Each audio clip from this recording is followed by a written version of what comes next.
going on, Jeromes? Firing up a little Q&A. We're back from undisclosed location, so we're just catching up. First up, Meet Sauce. Why do I get the feeling that regardless of how the season plays out, we'll be moving on from some of our favorite players? Is it contract-related or just the new staff wanting to build their own team? Well, the staff had the ability to build their own team this offseason. They could have traded Thielen. They could have cut Harrison Smith. They could have moved on from Danielle Hunter, but they kept the band together. And, I mean, maybe some guys will move on, specifically for age and cap-related issues. I think Harrison Smith, maybe. Adam Thielen, maybe. I don't know. It's tough. Either way, I expect the veterans to have a nice renaissance season. I think Kendricks is going to be fantastic this year as well. And those are really the only ones that you're going to be looking for. Well, besides Danielle, who is basically in a contract year as well. Sludge 3 plays. Nailed it. Have you ever thought about making some streams longer in order to talk more with your viewers, like reacting to their comments and then editing out for a video? I know it would take more time and effort, and I can't speak for others, but I think it could be a good idea. It'll be put in the hopper. Like we're thinking about more ways to just expand some of the hashtag content on here. So we'll leave no stone unturned. Ty Smith. 2 questions. Can we trademark a J Show Ratio t-shirt, please? Shout out to Randy Ratio. Can we just make it Jerome Ratio? 100%. There you go. Have you met any past or present Vikings in your life? Yeah, quite a few of them. Yeah. Party with Tommy Kramer. That's really fun. But other than just like, Mankato training camp, sideline stuff, I mean, see anyone in real life. Oh, when we lived in Rochester, I saw Marcus Sherrills at one of the Hy-Vees. He was buying turkey. That's it. I mean, Marcus Sherrills, if you didn't know specifically he was a football player, he just looks like a normal dude. Like 5'8", a $175, just like a normal person, shopping, getting groceries. I don't know. It was kind of weird. Miles.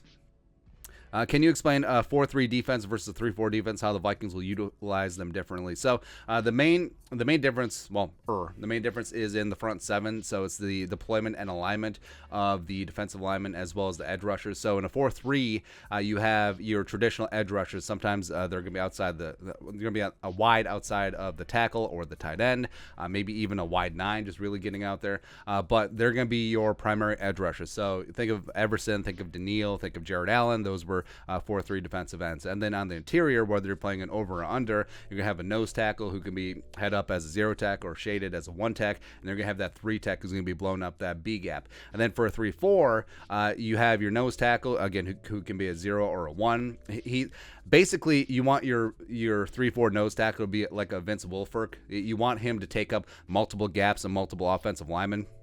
Make things easier on the inside linebackers, which you have 2 of them now instead of just 1.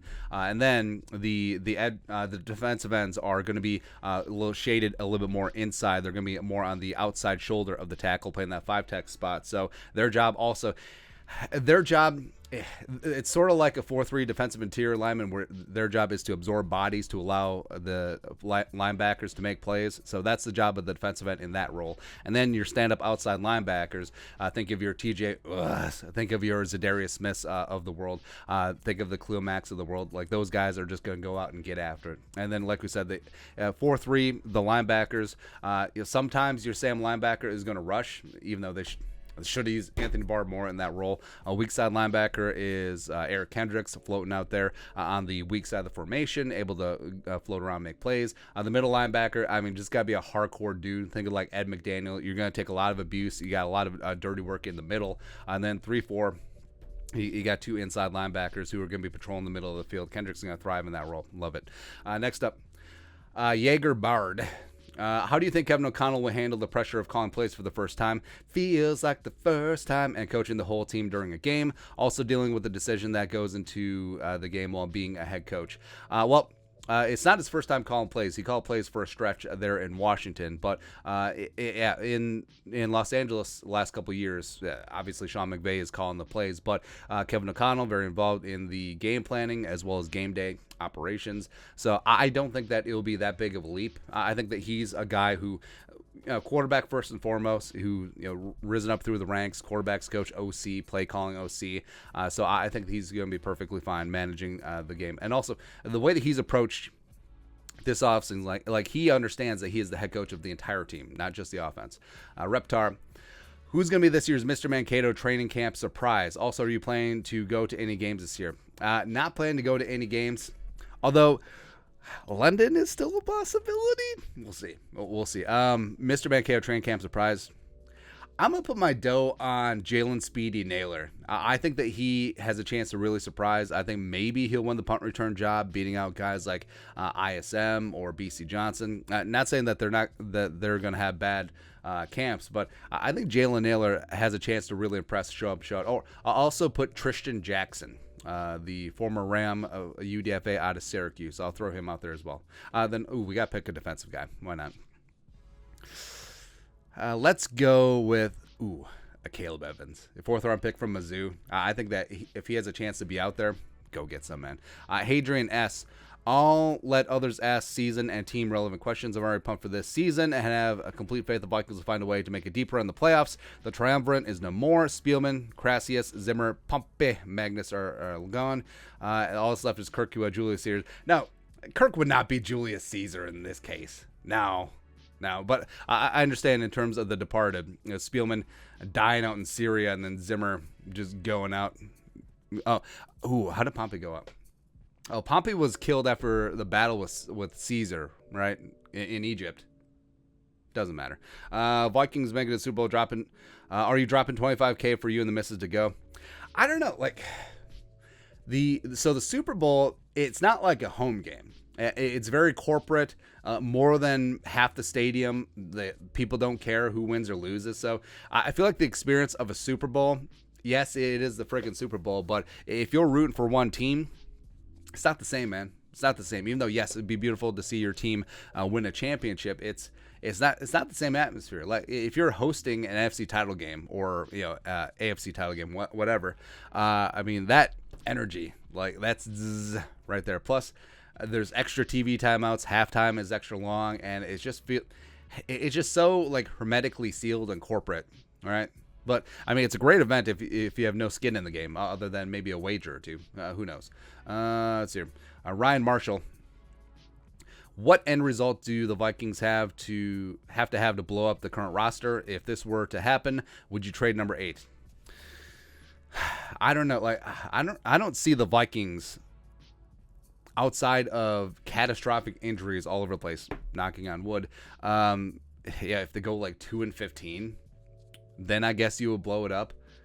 But I just don't see that. I mean, the fact that they went 8-9 last year, easily could have had double-digit wins. You keep that roster intact. You get better leadership in the coaching staff. I don't know. I just don't. I don't see them falling flat on their face and just having a completely listless season. Like even if somehow, some way they end up 7-10. And it just didn't work out. I mean, obviously they're not going to blow things up. Maybe they'll shed a couple veteran contracts, but I don't think that they would trade Kirk Cousins at that point either. Purple People Eaters. How would you celebrate a Viking Super Bowl?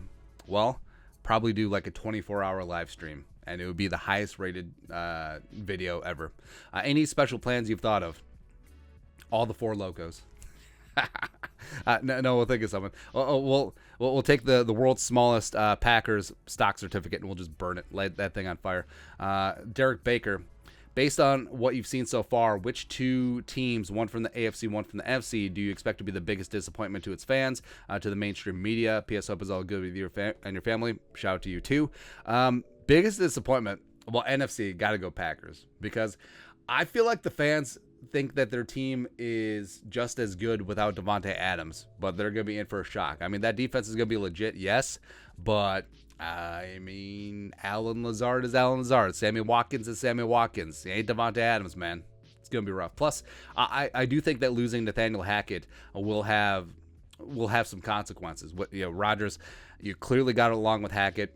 It was his guy. Gone. Deuces. That's right. AFC. So I know that the Raiders, they got talent. They got Max Crosby, a.k.a. Baby Jared Allen. Loved him coming out of Eastern Michigan. Max Crosby had a great story because he was very lightly recruited coming out of Texas. And him and his mom just basically went up to Eastern Michigan and was like, hey, can we get a scholarship?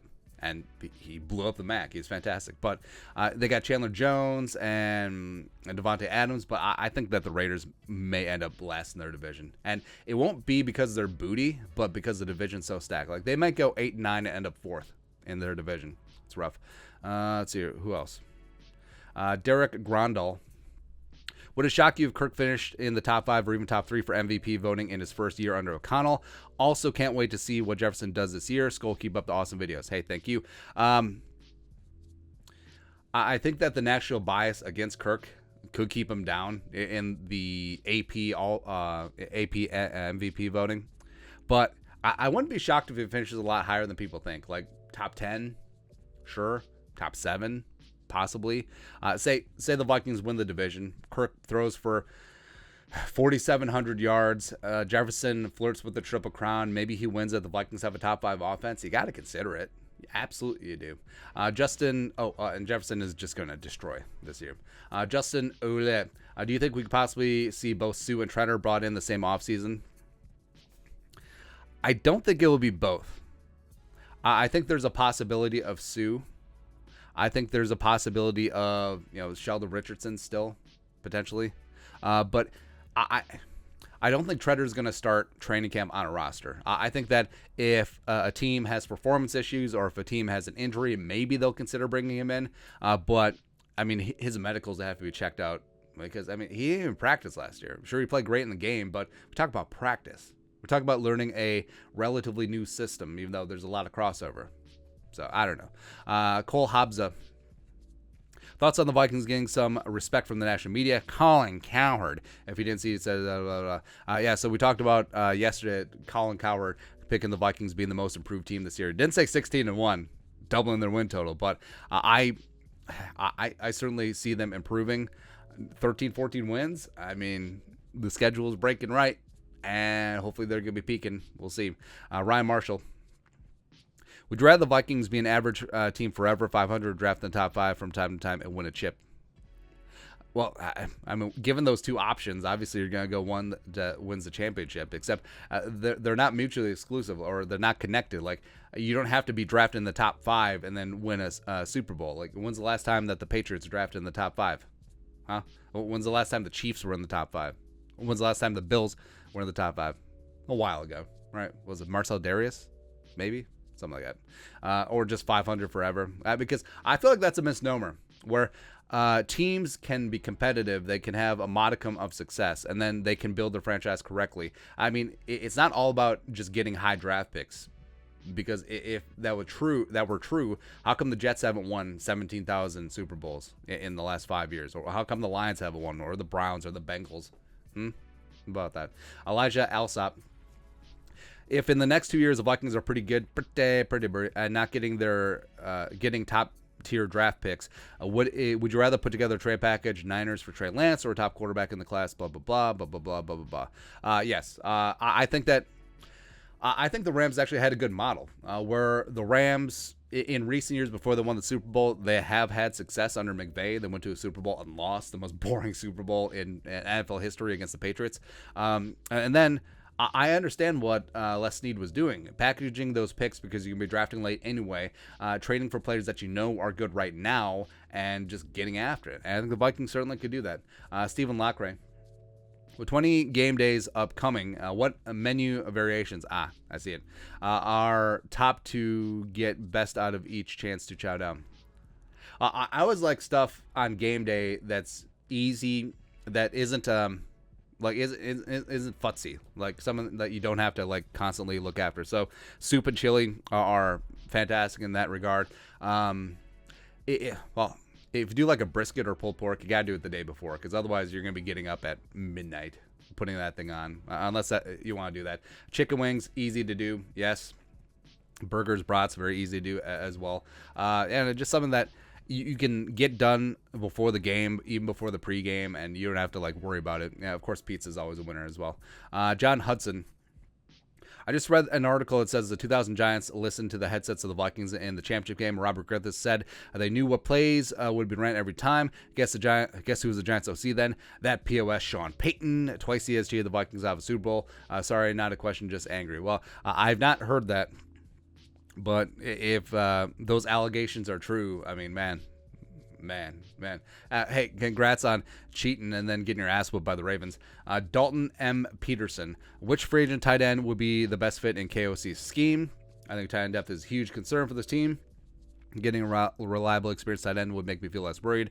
I actually do think that Irv will be fantastic in this scheme, where it's hard to pin down exactly what the tight end is going to look like, because in Washington that was overarching Gruden scheme, and Jordan Reed as well as Vernon Davis in there. As then with the Rams, Tyler Higbee, they had Gerald Everett for a little while. So I do think that Irv has a chance to be the best tight end out of any of them.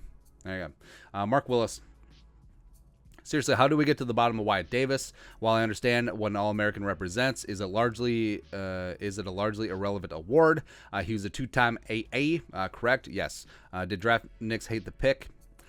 Well, it goes back and forth. So there's rumors that said that Spielman went rogue and went against the scouts and took Wyatt Davis. Now, that could easily just be some sour grapes, just trying to throw Spielman under the bus, where you reverse engineer a narrative where Wyatt Davis was benched, essentially, and ignored by Phil Rauscher and Mike Zimmer. So then you reverse engineer it. Oh, Spielman, I mean, he wanted him, blah, blah, blah. But at the time, most of the draft nicks in the media thought that the Vikings got a steal with Wyatt Davis in the third round. We've heard of talk about that. I think that now, if he gets a fair shot, I think that Chris Cooper and Wes Phillips and Kevin O'Connell is going in. No one's guaranteed a job except for a few guys, and you can certainly get in there, compete. And Wyatt Davis with Ed Ingram and Jesse Davis and Chris Reed, get after him. May the best player win. But yeah, he was phenomenal in college. Eric Francis. What's it really going to take for the Vikings to make a run in the playoffs? Health. Stay healthy. Get that defense on track. Be able to stop the run. That's going to be really key in the playoffs. And then the offense. I mean, if the offense is 70% of what we think that it could be, yeah, it's enough. Free. If the 2022 season isn't a great success, will we see a more extensive rebuild next offseason? Yes. Yeah, again, in the unlikely scenario, if they just fall flat on their ass, yes. And I could see Kwesi's like, hey, we tried to hit it and quit it while the Super Bowl window was open. So now we're going to shed some veteran salaries. We're going to cut Harrison Smith. We're going to trade Adam Thielen. We're going to trade Danielle Hunter. We're going to cut or trade Eric Hendricks. We're going to move on from Dalvin Cook. And who knows about Kirk Cousins? Potentially they would, but yeah, again, barring just an absolute catastrophic season this year, I don't see them blowing it up. I mean, hell, say the Vikings go 10-7, win a playoff game, or hell, maybe go one down the playoffs. I don't think you blow it up with that. Nah. Daniel Brueggemann. Would it be wise to go trade for an elite corner pair up with what we already due to the young age of our corners?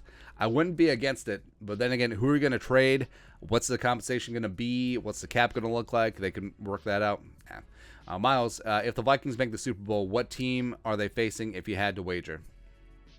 I'd wager either the Bills or the Chargers. I think the Chargers are going to be really good this year. I think they're just going to be dynamite. And since neither of the three teams have won a Super Bowl, someone's got to win. Jack Chang, you see the stat that Kirk Cousins has scored at least one touchdown in the last 30 games. Does that mean that he was on the Packers last season, he would have won in the playoffs? LOL, JK. Real question. Who is your guess at surprise cuts for the Vikings? Surprise cuts. Let's go through here. No, that's not going to happen. That wouldn't be too surprising. I would say Wyatt Davis. Chaz Surratt. Just because they're high picks 2 years ago, but from the previous regime. Oli Udoh, even though that wouldn't be so shocking, I guess. I was gonna have some like flamethrower and just say like Dalvin Tomlinson, except that doesn't make sense cap wise. Maybe James Lynch. Yeah, we're talking about players that were brought in by the previous regime that may not fit in the new scheme. Even though I think James Lynch is a bad dude. He's just a dude, man. Troy Dye, guess that could be a little shocking. Chris Boyd wouldn't be that shocking, I guess. Yeah, that's about it. Or, was Cameron Bynum count? Nah, that's not going to happen. Colin Rezig, what have the Vikings done to improve special teams? Well, they brought in some quasi-competition for Greg Joseph. There's still, Jordan Berry had a phenomenal year last year. Special teams wasn't really a problem for the Vikings last year. Andrew DePaulo, from what we've seen, is a perfectly fine long snapper. It does seem like those three, DePaulo, Berry, and Greg Joseph, have a nice chemistry. So I think all special teams. Well, they pick up a couple players that are just going to be terrors on special teams. Talking about like Brian Asamoah. I think Caleb Evans can contribute nicely on there too. Maybe Otomehu. Jalen Naylor has a chance to win the punt return job. So, yeah, I think that overall they've improved special teams. Even though, respect, Ryan Ficken did a really nice job with them last year. Sloggy. Is it normal to be super obsessed with Kellen Mond? Like, I want to see him play so badly. No, it's like he's Schrodinger's QB. Like you don't know if the cat's alive or dead, but you just want to see. Where it's like a present on Christmas morning. You see this big box, and it's like, this could be the greatest thing ever. It could be a Super Nintendo entertainment system, or it could be just a fancy package for some socks, right? But you don't know. But you just want to open just so you know.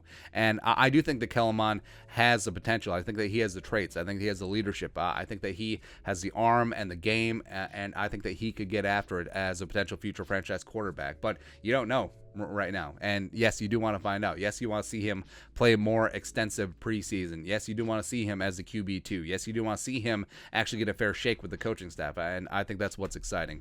But that's it. All right, so we're going to break this up into two parts because we got a lot of questions. But subscribe for daily Vikings takes. Support the work. Put a little something in the Venmo. But till next time, Skull Production Value.